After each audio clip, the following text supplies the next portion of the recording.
All right, welcome back. George is saying he's in the studio. George is a sport journalist, broadcaster, everything. Yeah. Okay, George, how are you doing? And I heard I'm overdressed, but it's okay. You want to look like CAF president today, right? But obviously you're not him. You're aiming higher. Of course. Good morning. You know you guys kind of look alike, right? We do? Yeah. With Ahmed? That's good. Yeah, what are you talking about? I should send him a message. Before we came back, you had a few things to say about the Australian Open, and you feel Federer is going to go on and win this title again. Well, I mean, he's a favorite as it is right now. The only favorite left for me.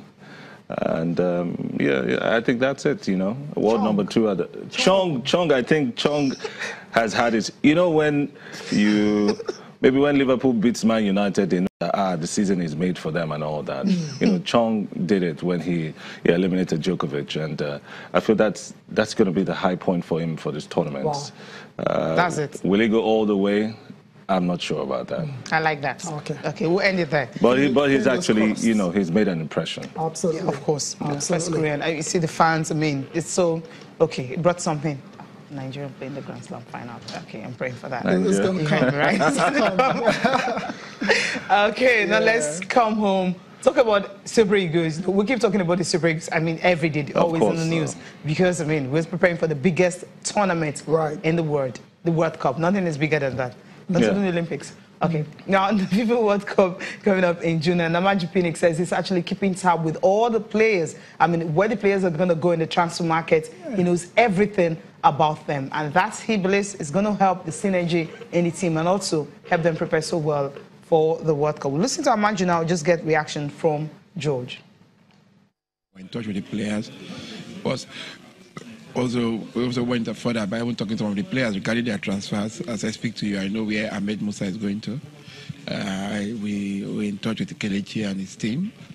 We are also, for the Uzoho, the keeper in Deportivo, we're also sending our goalkeepers coach. We're in touch with his club, and the club they've agreed to allow us, our goalkeepers coach, go there and work with him.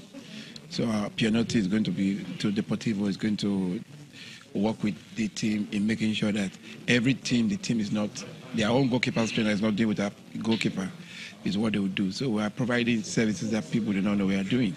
We are because we are quite determined. You know, like I said, every impediment,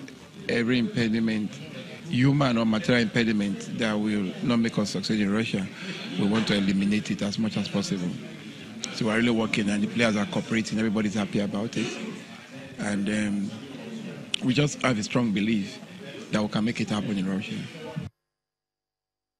We can make it happen. I love the fact that he's in touch with all the players, every one of them, where they're going to, what they're doing right now. And hopefully we get to see Kelechi Iheanacho playing more games. Right. You were going to interrupt me. No, I was going to do that. So I was just waiting for you to learn. I was going to say, okay, let's just come straight to Georgia with that one. And at the moment, I mean, which of the Nigerian players would you say needs a move in January? It's going to close, the window is going to close in 7 days' time. Which Nigerian player needs to move? Are you thinking of Iheanacho?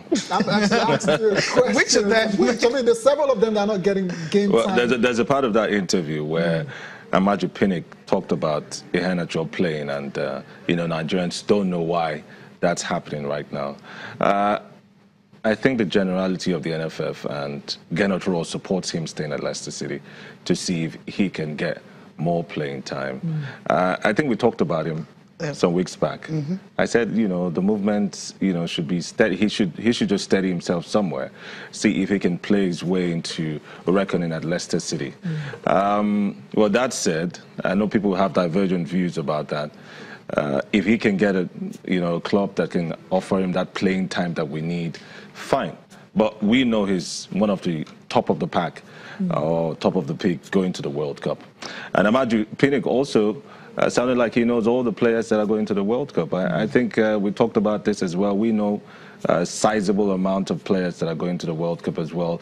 It's good to see that Shehu Abdullahi, moved, even though you can. It's just like moving from Remo Stars to MFM. Are you underwhelmed by our move from Shehu? Not really. You know, that's how I'm describing. Cyprus to Turkey. That's an upgrade, sure. Yeah, well, it's an upgrade. Turkey is where you have a flurry of Nigerian players, and I'm sure there's better pay there as well. Absolutely. You know, so it's a good move. A move. I can't say a move is a move, but you know.